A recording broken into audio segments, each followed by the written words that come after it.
Okay, let's dive into the business of the day. I'm here with Mr. Lekwas Chimezie, who is a clinical psychologist and a child advocate. Mr. Lekwas, tell us, what's your take on this whole story? Okay, so the whole Baba Ijesha story is it just mirrors the current situation in Nigeria. Okay. You know that in Nigeria we have 4 out of 10 children are exposed to sexual abuse, and this is based on the national survey called the Violence Against Children Survey of 2015, one of the most recent national surveys on violence against children, and it mirrors also the situation. So let's start with the some legal perspective. Okay. So we are having to see that um, the case is not going to have the full weight of the law going to happen because you know it's one thing to have a public outcry. It's also one thing to be able to make sure that the law covers all the possible ambits of what has happened. So because first the case happened 7 years ago, and what Okay. they were able to capture was just the recent one. Just And if recent you had one. watched the video, you would have seen that there was it was basically touching, smooshing. There was no There was no um, like penetration, there any was kind no of defilement. penetration or anything. So called defilement. So you would see that the Lagos State prosecution office of the prosecutor was saying that they are going to there was no evidence to show that he had had sexual and you know that our law doesn't really provide for retrospective capture of the situation. And there are two very important laws in Nigeria currently as to protecting children and adults from sexual abuse, which is the Violence Against Persons Prohibition Act of 2015 at the federal level, and also in Enugu right now. And then the other one is the Child Rights Act of 2003, which Enugu also has um, Okay. domesticated or what we call adoption. So you see that um, even in the VAP law, which provides for in our other criminal provisions, it didn't provide for uh, anus, undue touching, and other things. But in the VAP law, it provides for various parts of the body and classifies it as sexual harassment. But still, we are not able to have enough evidence to be able to have the full expectation of society on it. So first, Wow. you still see that there's some gap in our legal provision, and imagine in a state that hasn't passed the VAP law. So across the southeast, we have all the states have passed apart from Imo State. Um, Across the southeast, I mean the VAP law, across the southeast, all states have passed the Child Rights Act. But then again, the problem is to what level of implementation are these laws being happened. So let me give you an example. In a state that has a child rights law, we expect to have a family court. A family court is not the usual adult court where we try criminals and adults, because we understand that children are still children, and in the face of in the eyes of the law, children are not liable.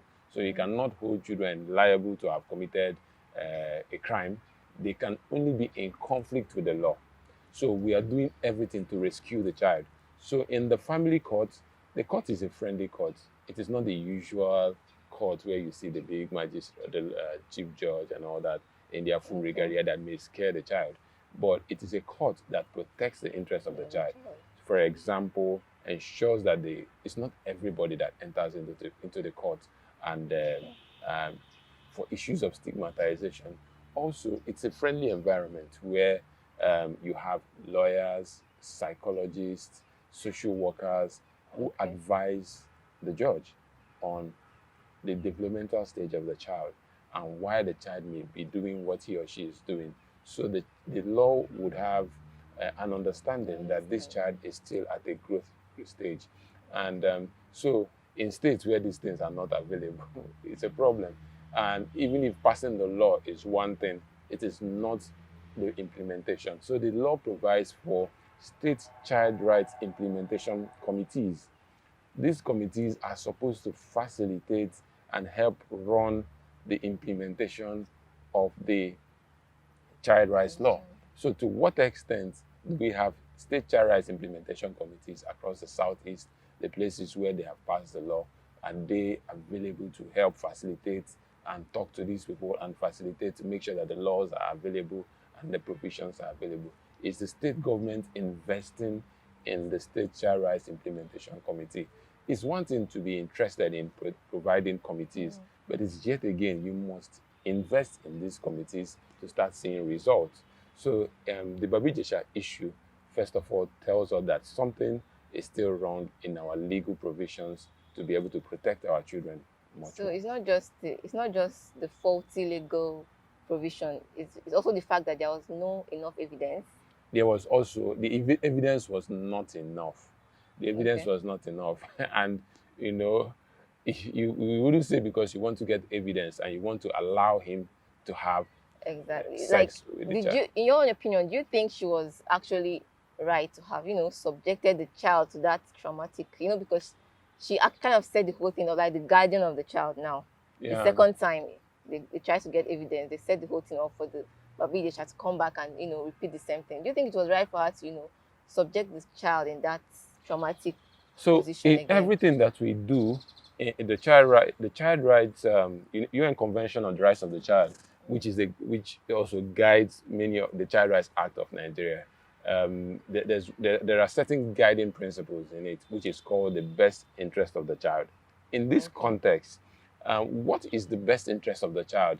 We must be always at the back of our minds, asking ourselves for whatever action we are taking for a child, what is the best interest of the child? So it is a context by context situation. It is not something that you say cuts across all situations. Okay. So in that sense, anybody that is taking a decision for that child should be asking, is putting the mind behind bars more important than the sanity and the safety of the child? Is the child in the right mental, psychological space to be able to handle that experience a second time? Have we equipped the child for all the troubles that the social media would provide? Do you understand? Let me tell you the truth. No matter how you try to hide the face of that child, for the people who know the context of the story, that child is already pointed at. Exactly. Do you understand? So these are the things that we need to sit down and weigh the full implications for the child. For the next few years, that child will still be taunted for having been sexually abused by that famous kind of person. So we must always think about the best interest of the child at every given time. It's something that we can't do but think about it. So because of this, you're saying because of these failed committees and insufficiency and all this legal deficiency, there is a chance that Baba Ijesha will actually go scot-free. It's possible that you will go scot-free. Without It's already going the to jail indication legally. The indication is already there. Do you understand? You have already seen that he was going to go on bail. You already seen that they are telling you that we don't have enough evidence. Do you understand? So these are the issues. I think what we could be looking at right now, because here in Enugu, I've seen very, very, very, very bad. I'm just thinking of one that is on my phone right now. I've seen very bad cases, and the bigger problem is there are two things that is involved. Now, if a child is sexually abused, would the parents stick to following the legal provisions? Sometimes parents are too hasty and too emotional in the context of what has happened to miss on a very good case. So, for example, your child is sexually abused. You do not report to the institutions that you are supposed to report to. First, you do not bait a child that has been sexually abused. Even an adult that is sexually abused, you do not take a bait. You go straight to the police. For Enugu State, we have the Sexual Assault Referral Center just close by to ShopRite, by the side of FSP, Family Support Program, Motherless Babies Home. You go straight to these institutions and they will collect what is called forensic evidence. One of those possible forensic evidence is semen. Because once we collect the semen and compare it with that of the DNA of the perpetrator, it could show us that there's clear evidence whether it is him or it's not him. So then again, you do not go on social media and start making unnecessary noise, because those noise that you make are also going to affect the well-being of your child in the long run. You remember the Akwa Ibom case of the Deeper Life School. That's one. The woman was just talking and talking and talking and talking so much on social media and going to the school to video to make. It's not important. What's so important is that we protect the child and make sure that the law takes its full gamut. Yes, is it important to do naming and shaming? It's very important. But all the naming and shaming, to what extent would it help in the case of the child? So you need to be able to put everything in context and be able to put yourself together, and ask yourself as a parent, what do I need to get out of this kind of case? Do I need to get the law, to get the full weight of the law, to get justice? Do I need to be able to ensure that my child's sanity and safety is secure? Do I need to make sure that the health of my child is protected? These are some of the things that we need to be able to think about when we actually think about making a case about a child public. So you're saying the first thing a guardian or a parent should do is first to keep mute about it and go to the police station. Yes, first make with a the child. report at the formal institution, make a report at the police station, make a report at the sexual assault referral center. But unfortunately, people don't know these things, and some parents actually want to protect the image of their child. They don't want the child to be stigmatized. These people are actually trained. But sexual assault referral center is a better place to go to if you don't want to go to the police, because in the sexual assault referral center they have the legal people, they have the health people, they have the psychologists. Everybody is in that same center providing the support that the child needs, or the adult needs, or anybody who has experienced gender-based violence or sexual gender-based violence. Any of these issues are within the purview of what they will provide. You can also call my office as well.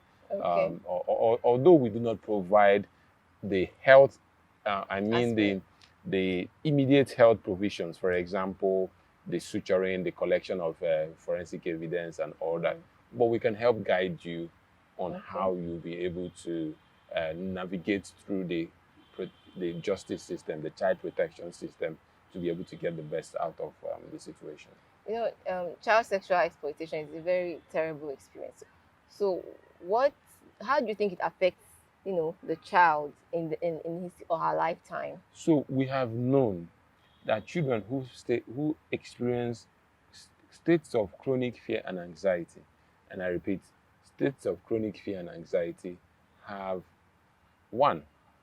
their tendency of them developing their brain architecture develops not at its optimum. What is that? The brain doesn't develop in its full capacity because the experience of violence tends to shrink the capacity of the brain to develop, even as early as 0 to 2 years. Okay. So child sexual abuse is a kind of violence, and it affects the growth, the brain development of the child. In the long run, there has been evidence of studies that have shown that chronic heart disease, asthma, substance abuse, becoming involved in crime, drug abuse are all linked to traumatic childhood experiences. There's also what is called repetitive compulsion.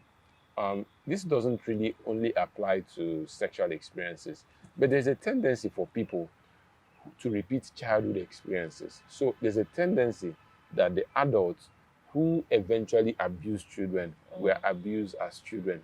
So there's a circle where the adults who were abused becomes the pedophiles of tomorrow. Do you understand? So it's called the repetitive compulsion, using the psychoanalytic explanation. So is there hope for this? there's hope. people? Like, is There- there there- healing? there- Can they find healing? Because yes, they can most of find. them go through their lifetime traumatized. Yes, they can find healing. But we need to be able to provide that healing within a context. You know, the brain and the human body has ability to recover. If the people who had experienced Holocaust who would recover, anybody actually can recover. But it needs to be planned. You need to see a professional that will help you relieve those experiences. And two is, especially if it becomes traumatic, anytime you look back to it, it's like you experience what is called PTSD, that is post-traumatic stress disorder. So anytime you are exposed to something similar, you have a fresh rebirth of those experiences. That could be a problem. So that individual may need to go through psychotherapy or some help to be able to get through it. But is there hope and chance for recovery? It is very much available. If you're talking about the pedophiles, like coming from your field as a psychologist, what goes on in their minds? Like, I don't like what goes on in their minds to actually consistently molest children. I think there's something that happens Sigmund Freud talked about psychosexual development. And for many various stages of life, when an individual is fixated in a particular place, the person doesn't find the capacity to move beyond that place, even though you are growing physically, but you seem to be stuck psychologically somewhere. Do you understand? And you keep going back to those infantile behaviors.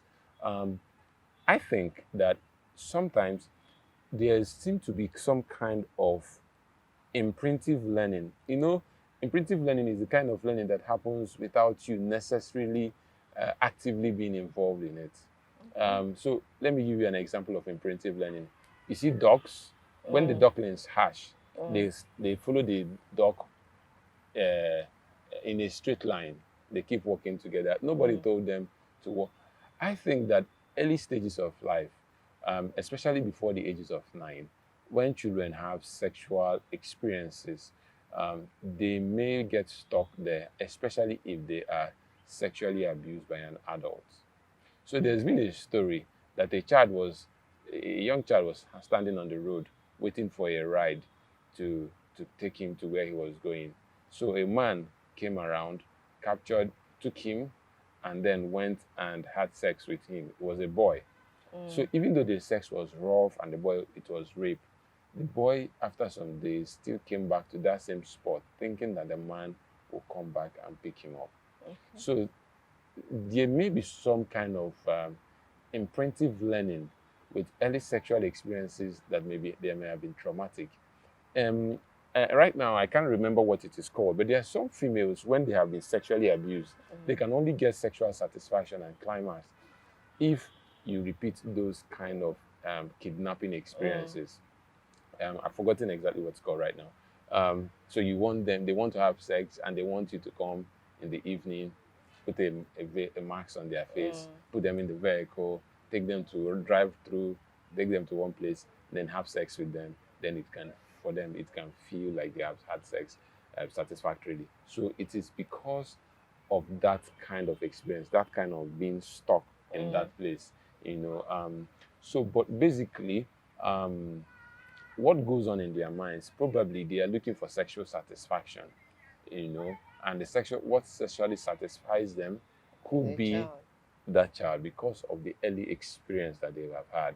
Some people may be a learning curve. Maybe they have read something and they think having sex with children seems to be the best way. There could be also some religious implications. Certain people may be involved in having sex with